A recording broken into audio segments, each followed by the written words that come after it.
Now that I have everyone's attention, I would like to introduce the 2022 Mayor's Youth Leadership Program participants. And in the interest of inclusion, skirts. Inez Herrera was a finalist in the Intel Space Competition. She speaks Spanish and Mandarin. Oh gosh, it doesn't say English here. So, welcome, Inez. Welcome back to Late Night. We're here at Tina Fey. That was a clip from Mr. Mayor. Yes. Dreamcast. Ted Danson. Yes. Holly Hunter, and then our friend Bobby Moynihan. Bobby Moynihan, Yeah. Bella Lavelle, and Mike Caballone, and they are so funny. Yeah, it's so fun to get to work with Bobby again, because we didn't overlap all that much, me and Bobby. Yeah. Or maybe at all. I don't remember. He might have been there right, like probably the 2008 year when you were coming back for Sarah Fair. So much when my late time when I was there was such a blur that I sometimes I'm like, Mulaney's not Jost, right? Yeah. A lot of people have that problem. Yeah.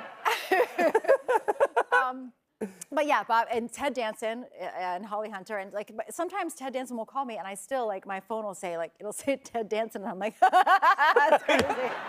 That's crazy. Yeah. I mean, I would say both Ted and Holly are the kind of people that if you came up with any sort of respect or curiosity about comedy, they're two people that you're just thrilled. You can't believe you get to talk to them. Yes, you can't believe you get to talk to them, and you spend a lot of energy making sure you don't say I want a toddler high. You have to not do their catchphrases to them. There's things you love about them. We do that show we monitored because of the endless pandemic. They would be filming in California, and I would monitor the set from home. So it would be later, it'd be 7 o'clock at night, I'd be cleaning up dinner, and I'd have a little computer with a Zoom open. I could see the set on my TV, and then the Zoom was if the actors wanted to talk to me. So sometimes Holly Hunter would just be like, "You got anything for me?" And I'm like, "Oh God, yes. I think one where you're really and I'd just be making." And she knew I was making stuff up. You also have Girls 5 Eva. Yes. This is about to come out again, season 2 on Peacock. Season 2 of Girls 5 Eva comes out. You can remember it very easily. It's May 5th. It's Girls 5 Eva on 5. Oh, look at that. Classy. Very nicely done. Yes, on Peacock. I had my friend, Andrea Martin, you guys know comedy. Yeah, of course. She wanted to watch Girls 5 Eva, and so I went to her house, and for 2 hours, I got Peacock on her TV. And I'm willing to do that for anybody that needs it. And then she loved it. Anyway, so yeah, that comes out starring Paula Pell, Sarah Bareilles, Busy Phillips, Renee Elise Goldsberry, guest stars Andrew Rannells, guest star Amber Ruffin. Amber Ruffin, who is just right here next to me. John Lutz, both of this show and 30 Rock and SNL fame. Yes, John Lutz and Paula Pell are reunited if you guys were fans of the Mapleworth murders, and you should be.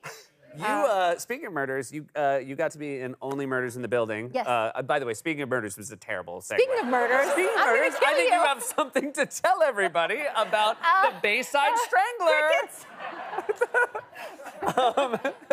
So you got to work. Now, obviously, over the years, you've gotten to hang out, work with Steve Martin and Marty Short, but being with them at the same time just must honestly, be. it's one of the greatest joys of my life that I've gotten to meet those guys and to be, have a small part on Only Murders in the Building, a show that my whole family enjoys and is very invested in. And it is the most joyful set because those guys love each other. They really do. They love each other so much. It's the happiest set. Also, it's fun to do a murder mystery thing because you just kind of get your pages and sometimes you don't know what's happening, and you don't have any context for why your character is doing that. And for me, that doesn't change my acting at all. Right. So that's sure. You never cared about the backstory of your character. No. It's funny because we've obviously done charity events, the same kind of events that those guys do. And the amazing thing about Marty and Steve is how seriously they take being silly. Yes. And when you see them backstage before they go on, they're writing jokes. They're they constantly love it. tightening the screws, and how much they care about the minutia of comedy, I think, speaks to the longevity of what they've been doing. For sure, they love probably rehearsing as much as they love doing stuff. And the process of it, which is really cool. Yeah. So I think we had dinner the Tuesday before the final Christmas SNL. Yes, we went out to dinner. Yes. Which by the end of the week that seemed insane. Yes. Because it was right when Omicron hit. Yep. And it was ha ha, we're so crazy for being out to dinner. Yeah. And then by Wednesday it was I can't believe we went out to dinner. Are we crazy? We have families. Yeah. But then the crazy thing was so Paul Rudd hosted the Christmas episode of SNL and you showed up and that was crazy. It was crazy. That whole week was crazy. I think that week, the Thursday night, I went to do, I was a guest at this show, Freestyle Love Supreme on Broadway. Did anyone get to see that? It was very cool. So it was an fully improvised rap. It's Lin-Manuel Miranda's show, and it's a fully improvised rap musical. And they were like, will you come and be a special guest? And I used to be a professional improviser. Famously. I was in a union for it. Right. And I was like, I would love to. And then as it got closer, I started to panic more and more. I was like, they know that I don't improvise like raps though, right? Like I kept emailing people like, but not music, just like a story. And they were like, you're gonna have a great time. And as it got closer, I got more and more nervous. And the day of, I emailed with the stage manager. I was like, but not, they know I can't do music, right? And then they were like, sure, for sure. I got there. And then also like everyone in the city had COVID. I was like, why am I in a theater? This is nuts. Lin-Manuel Miranda was in the show that night, I think because everyone else had COVID, I'm not sure. And so I go with them, and they're rehearsing me, and they're like, do you want to play this game? And this game, you would just have to like sing the hook. And I was like, I do not.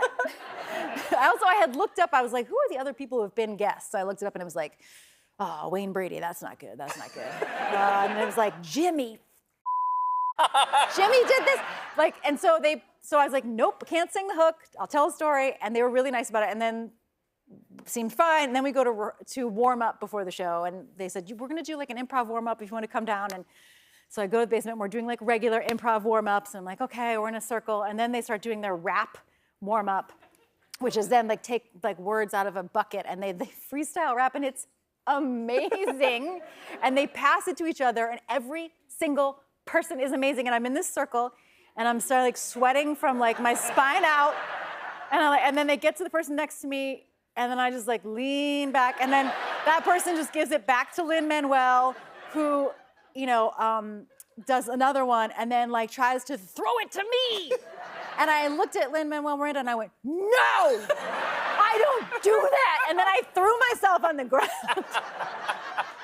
And I was like, if anyone's taken improv, like the only thing you're not supposed to do is yell no. And I told Amy that story. She's like, why didn't you just go like, zoop-de-beep-de-boop? I was like, I panicked.